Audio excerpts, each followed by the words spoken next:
¿Qué pasa? ¿Tienes examen de historia y no has empezado a estudiar, Pues no te preocupes, porque ha llegado el historiador para ayudarte. Hoy es un vídeo muy especial, y es que tras terminar la historia de España, damos comienzo a la historia del mundo. Hace unos días hicimos una encuesta para ver qué prefería nuestra comunidad. Si empezar por el antiguo régimen, como muchos libros de historia de primero de bachiller hacen, o simplemente empezar desde el principio de las civilizaciones. Y como ganó esta segunda, en el vídeo de hoy veremos el origen de las civilizaciones. Por cierto, si tú también quieres decidir qué vídeo subimos o participar en nuestras encuestas, solo tienes que suscribirte y activar la campana para que YouTube lo notifique. Ahora sí, vamos con la explicación. Nos situamos hace unos 20.000 años. La Tierra que conocemos es algo diferente a la actual. Si viajamos en el tiempo tendríamos que abrigarnos muchísimo, ya que estaríamos viviendo la cuarta glaciación. El ser humano vagaba por la Tierra en busca de caza y recolectando frutos allá por donde iba. Estos humanos, una vez que llegaban a una zona rica en caza y vegetación comestible, se establecían en campamentos temporales hasta agotar dichos recursos, para que posteriormente trasladaran de nuevo el campamento. Había grupos con mayor suerte, que lograban asentarse en una zona más fértil, lo que hacía que los recursos se regeneraban antes de ser agotados. De este modo, y muy poco a poco, fueron surgiendo campamentos estables o poblados que se dedicaban a la caza y a la recolección en una determinada zona sin necesidad de desplazarse. Es así como el ser humano pasa de ser nómada al sedentarismo. Seguramente los ejemplos más antiguos de estos poblados, que cabe decir no eran muy numerosos al principio, son una serie de asentamientos en el noreste de África, en la actual Egipto, los cuales datan de hace unos 19.000 años. Al parecer, sus habitantes recogían anualmente cebada y trigo silvestres. Por cierto, no os imaginéis África como en la actualidad, y es que por aquel entonces era una selva rica en fauna y vegetación. Esta imagen de África duraría hasta la finalización de la glaciación, dando comienzo a una desertificación que originaría el Sáhara. No obstante, la zona noreste continuó siendo fértil por mucho tiempo gracias al río Nilo. Otra zona donde hay indicios tempranos de recolección de cereales es en la costa más oriental del Mediterráneo, lo que conocemos como Palestina. Se han encontrado restos de hace 15.000 años que demuestran que en esta región el hombre había aprendido a moler grano. Palestina formaba parte de una zona con condiciones especialmente favorables, conocida como la Media Luna Fértil. Se trata de una región que, como indica su nombre, tiene forma de media luna, donde la parte oeste es lo que podríamos llamar Canaán, y por el este avanzaría por el llamado Corredor Sirio, y luego desciende hacia el sur entre los ríos Tigris y Éufrates. Estos ríos terminan uniéndose justo en su desembocadura, en el Golfo Pérsico. El terreno entre los dos ríos se conoce como Mesopotamia, y aquí se descubrieron restos de cazadores-recolectores que poblaron esta zona hace casi 13.000 años. Este cambio de vida a poblados más estables supuso un cambio cultural radical. De esta época se conservan poblados palestinos con cabañas circulares semisubterráneas de madera, adobe y piedra. Con el fin de la cuarta glaciación, la cultura mesolítica, que es como se conoce a los poblados sedentarios, se extendió desde Palestina hasta Siria, siguiendo la media luna que antes mencionamos. Estos nuevos seres humanos sedentarios tuvieron la oportunidad de estudiar mejor el comportamiento de las plantas y de los animales. Lentamente fueron comprendiendo que era mejor retener y alimentar a algunos animales en lugar de matarlos, de modo que se podría disponer de su carne cuando fuera más necesario. Hay indicios de que por esta época, en un asentamiento que más tarde sería la ciudad de Jericó, ya se habían domesticado el carnero. Poco a poco los hombres de la parte oriental de la media luna fértil se convirtieron en pastores y agricultores. Los pastores, es decir, los sedentarios que se encargaban de la cría de los animales, se dieron cuenta de que para alimentar al ganado tenían que viajar de un sitio a otro en busca de pastos, lo que los llevó a abandonar los poblados y convertirse en pueblos nómadas de nuevo. Por el contrario, los agricultores debían permanecer junto a sus tierras, ya que éstas requerían de toda clase de trabajos y cuidados, formando así cada vez poblados más firmes y numerosos, ya que, por un lado, la tierra trabajada proporcionaba alimentos y además se defendían los pobladores mutuamente de otros pueblos nómadas que no dudaban en adueñarse de los alimentos ajenos. Con la aparición de la agricultura y la ganadería, entramos en la segunda etapa de la Edad de Piedra, el Neolítico. Las primeras manifestaciones neolíticas aparecen en Palestina a partir del año 8600. Por aquel entonces, la Tierra contaba con alrededor de 8 millones de habitantes. En el año 8000 se descubrió la cerámica en el Sáhara y en Siria, de forma totalmente independiente. Las vasijas de barro sustituyeron a las pesadas vasijas de piedra, aunque cabe decir que el labrado de la piedra también se mejoró. Sería hacia el 7500 cuando se empezó a cultivar el trigo en Jericó y a domesticar tanto al cerdo como a la cabra.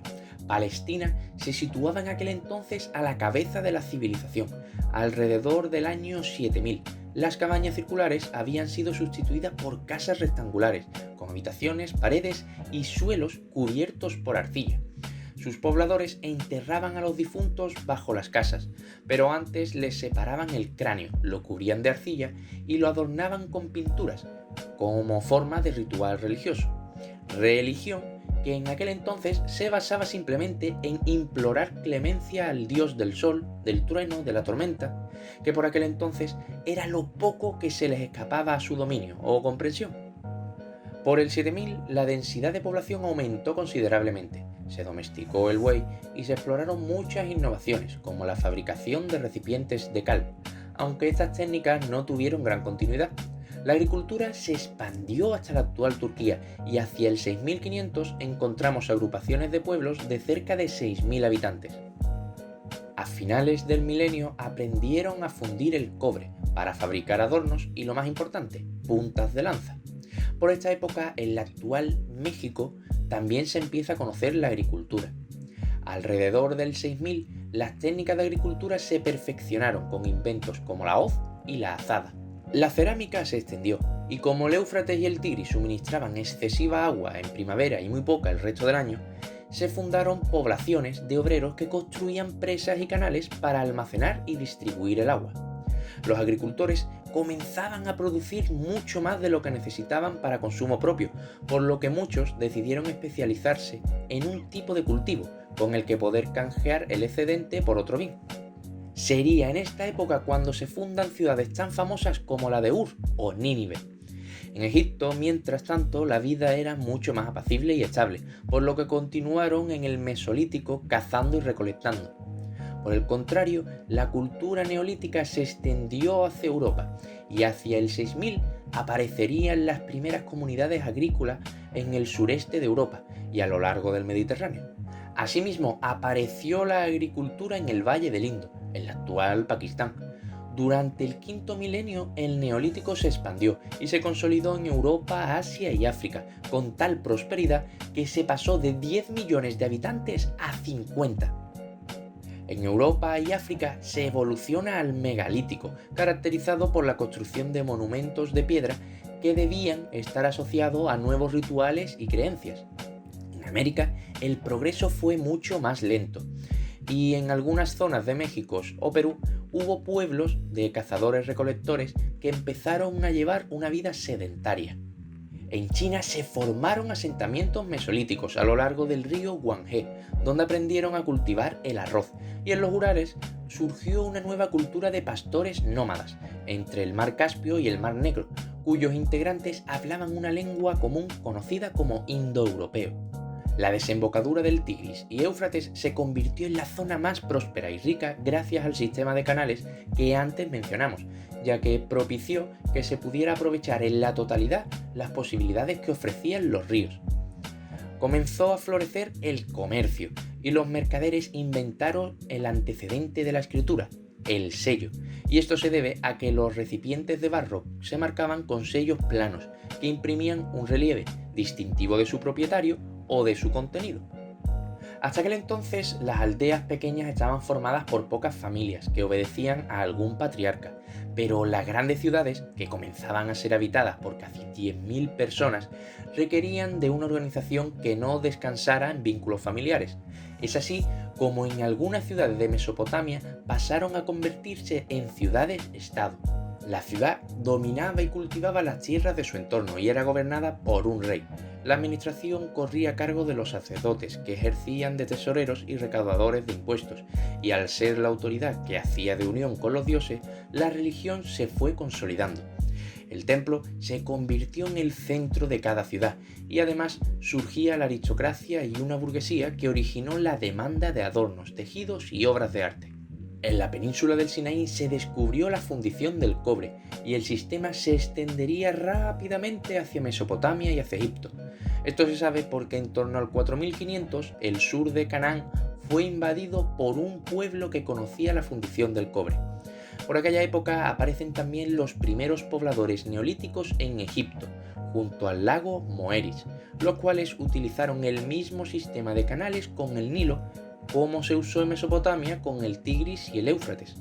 La metalurgia del cobre prosperó en Irán, que importaba materiales de la India y lo explotaba manufacturado en Mesopotamia, junto con oro, plata y piedras preciosas.